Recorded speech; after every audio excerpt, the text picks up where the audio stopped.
Hello viewers, I doctor SBK Lal welcome you all in my YouTube channel. मेरे YouTube channel में आपका बहुत बहुत स्वागत है। अगर आप इस चैनल पर नए हैं तो चैनल को सब्सक्राइब कर लें।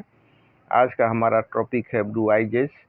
इसमें हम देखते हैं कि रगड़ लग जाने से नीला सा दाग पड़ जाता है या काला सा दाग पड़ जाता है, धब्बा पड़ जाता है। तो ब्लू आइज को चिकित्सा के भाषा में कंट्यूजन कहते हैं। यह त्वचा पर लगी एक ऐसी चोट होती है जिसमें त्वचा फटती नहीं, लेकिन अंदर की छोटी रक्त नलिकाएँ टूट जाती हैं। इनके टूटने से रक्त त्वचा के नीचे जमा हो जाता है, जिससे नीला, काला, बैंगनी या पीला दाग दिखाई देता है। और भी कारण सब हो सकता है ब्लू आइजेज का, जिसमें नीला जैसा दाग पड़ जाता है। तो ब्लू आइजेज का मतलब ही होता है नील या चोट के दाग। तो कई बार ये चोट के दाग होते हैं तो कहीं पर विटामिन सी की कमी, तो कहीं पर हार्मोनल इम्बैलेंस को भी रेखांकित करते हैं। कभी कभी विटामिन के भी इसमें रिस्पॉन्सिबल फैक्टर होता है। तो सिम्टम्स की बात करें तो त्वचा पर नीला, काला, बैंगनी या बाद में पीला हरा दाग, चोट वाली जगह पर दर्द या छूने पर पीड़ा, सूजन, हल्की गर्माहट, कभी कभी चलने फिरने या अंग हिलाने में तकलीफ, पुराने ब्लू आइज में रंग बदलना, जैसे पहले नीला होगा फिर हरा, उसके बाद फिर पीला जैसा हो जाएगा। अब हम सावधानी की बात करें, प्रिकॉशंस क्या सब अपनाया जाए, तो चोट लगते ही बर्फ़ की सिकाई करें 15 से 20 मिनट, दिन में 2-3 बार। चोट वाले जगह को थोड़ा सा आराम में रहने दें। सूजन हो तो अंग को थोड़ा ऊंचा रखें। कई बार जैसे पाँव सब में सूजन रहता है तो पाँव के नीचे तकिया लगा करके पाँव को ऊंचा कर देते हैं। बार बार दबाने या मालिश से बचें। कई बार क्या होता है कि चोट लगी तो लोग मालिश शुरू कर देते हैं, तो बार बार दबाना या मालिश से बचना चाहिए।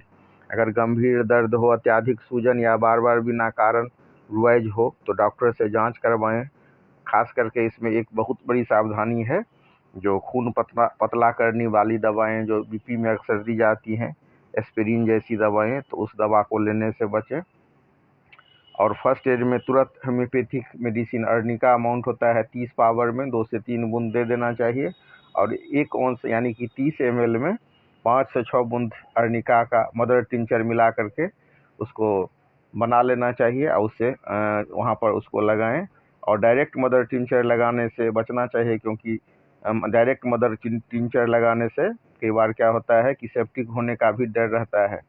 तो जो जगह नहीं फटा हुआ है, जो जगह फटने से बच गया है, वहाँ पर अर्निका अमाउंट क्यूब में लगा सकते हैं, वो भी डायरेक्ट नहीं। 30 ml में आप 5 से 6 बूंद दीजिए, तब उसको लगाइए। और वैसे तो होम्योपैथी में लगाने के लिए कई दवाइयाँ हैं, जैसे आप रूटा क्यूब भी लगा सकते हैं। जैसे हड्डी पर चोट की रगड़ आ गई है तो रूटा क्यूब का लोशन बनाना चाहिए, वो भी 10 बूंद रूटा टिंचर को 30 ml में मिला करके तब उसको लगाना चाहिए। डायरेक्ट मदर टिंचर को नहीं लगाना चाहिए। कुछ खांसी केसेज होता है जहाँ पर रूटा मदर टिंचर को लगाया जाता है रुइया में लगा करके। फिर ऐसा ही एक दवाई है हाइपेरिकम क्यू, तो जैसे उंगली सब कुचल गया हो तो वहाँ पर हाइपेरिकम दिया जाता है 30 पावर में। और दर्द बहुत होता है तो दर्द में तुरंत आराम मिल जाता है। फिर उंगली, नाखून, अंगूठा, रीढ़, जहाँ पर स्नायु तंत्र नर्व्स अधिक है, वहाँ पर चोट से अगर रगड़ लग जाए तो इस औषधि को देना चाहिए। 30 पावर में खाने के लिए देते हैं और इसके टिंचर को बराबर में मात्रा में बना करके और उसके बाद पानी में मिला करके तब उसको चोट वाली जगह पर या रगड़ वाली जगह पर देते हैं। तो उंगली, अंगूठे आदि की चोट पर इसके लोशन को रुइया स्पिरिट में मिला करके लगाना चाहिए। तो लगाने के लिए 3 महत्वपूर्ण मदर टिंचर हो गया, अर्निका क्यू, हेमामेलिस क्यू, रूटा क्यू और हाइपेरिकम क्यू। और सब में लगभग वही विधि है कि 30 ml पानी में इसको मिला करके बनाना चाहिए। और अगर खाने की दवा की बात है तो अगर काला सा चोट पर रंग अगर काला सा दिख रहा है तो सबसे महत्वपूर्ण दवाई है लीडम। और ख़ास करके नुकीले और जंग वाले जो औजार से रगड़ हो जाए तो उसमें बहुत महत्वपूर्ण है। जैसे कोई गाड़ी उड़ी से छिला गया तो उसमें देना चाहिए लीडम। तो सबसे जो महत्वपूर्ण दवा सब है उसके बारे में मैं चर्चा करना चाहूँगा। सबसे महत्वपूर्ण और सबसे फर्स्ट मेडिसिन जो कॉमन है वो है अर्निका अमाउंट। चोट लगने के बाद सबसे पहली और प्रमुख दवा। शरीर में टूटा पीटा सा दर्द, स्पर्श सहा नहीं जाता है, थोड़ा भी टच होगा तो बाप बाप करने लगेगा, पेशेंट कहेगा हाँ हाँ हाँ हाँ दूर से ही। तो इस लक्षण में अर्जिका अमाउंट 30 पावर में 2 से 3 बार, या मतलब ज़्यादा तकलीफ है तो आप 4-4 घंटा पर 3 बूंद दे सकते हैं। फिर एक बहुत ही महत्वपूर्ण दवाई है बेलिस पेरेनिस 30 पावर में।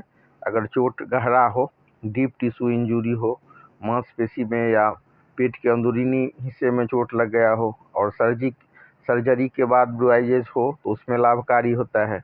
फिर एक मेडिसिन होता है हेमामेलिस, जिस मदर टिंचर का हमने अभी चर्चा किया।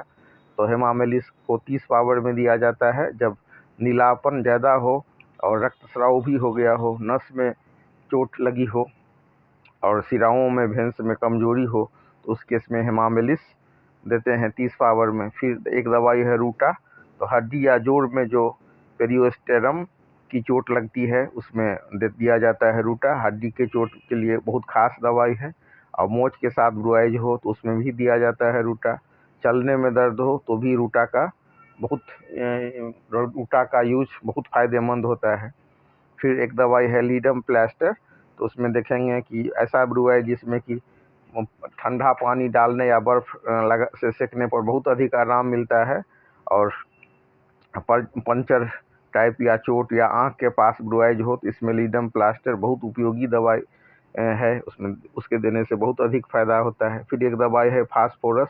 आप देखेंगे कि बार बार ब्रुआइज हो रहा है, हल्की चोट से भी नीला निशान पड़ जाता है, तो खून पतला रहने की प्रवृत्ति में भी फास्फोरस को दिया जाता है। लेकिन फास्फोरस सब डीप एक्टिंग मेडिसिन माना जाता है, तो इसलिए इसको बार बार नहीं दोहराना चाहिए।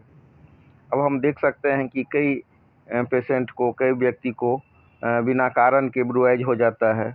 इसमें रिस्पॉन्सिबल फैक्टर हो सकता है खून की कमी, प्लेटलेट्स की कमी या लीवर समस्या से जब पेशेंट जूझ रहा होता है तब ऐसी स्थिति आ जाती है। और ऐसी स्थिति में खास होम्योपैथिक दवाई की आवश्यकता होती है, तो डॉक्टर के निर्देशन में दवाई चलाना चाहिए। और मेरा स्पष्ट रूप से मानना है कि कोई भी दवाई अपना मन से नहीं लें। जैसे अर्निका कितना कॉमन दवाई है, लेकिन डायरेक्ट अगर आप मदर टिंचर लगाते हैं तो कुछ जोखिम वाला फैक्टर बढ़ जाता है। तो इलाज कुशल चिकित्सा के निर्देशन में ही कराना चाहिए। बार बार जो ब्रुआइजेज होता है उसका कारण होता है प्लेट्स की कमी, थ्रोम्बोसाइटोपेनिया, हेमोग्लोबिन का कमी होना या क्लोटिंग फैक्टर में कमी। विटामिन सी और विटामिन की कमी भी रिस्पॉन्सिबल फैक्टर हो सकता है। विटामिन सी की कमी से रक्तनलिकाएं कमज़ोर हो जाती हैं और विटामिन के की कमी से खून जमने में परेशानी होती है। फिर एक कारण एजिंग भी है। बुजुर्ग में त्वचा पतली हो जाती है, कैपिलरी जल्दी टूट जाती है। फिर कुछ दवाइयाँ भी हैं जो ड्रग इंट्रोड्यूस डिजीज भी रिस्पॉन्सिबल फैक्टर हो सकता है, जैसे एस्पिरिन, ब्लड थिनर, स्टेरॉइड्स, या कुछ बीमारी जैसे लिवर और किडनी की बीमारी, ये भी रिस्पॉन्सिबल फैक्टर हो सकता है। लिवर क्लोटिंग फैक्टर बनाता है और ख़राब होने पर ब्रुआइजिंग बन जाता है। तो इस तरह से हम इसको समझ सकते हैं। फिर हार्मोनल कारण होता है महिलाओं में मेनोपॉज के बाद और एस्ट्रोजन की कमी के कारण भी ब्रुआइजेज बनता है। तो जांच ज़रूरी है, जो इसमें CBC, platelets count, bleeding time, clotting time, liver function test, ये सब उपयोगी टेस्ट है, इसको करा लेना चाहिए। और इस तरह से हम इसका सफलतापूर्वक इलाज कर सकते हैं।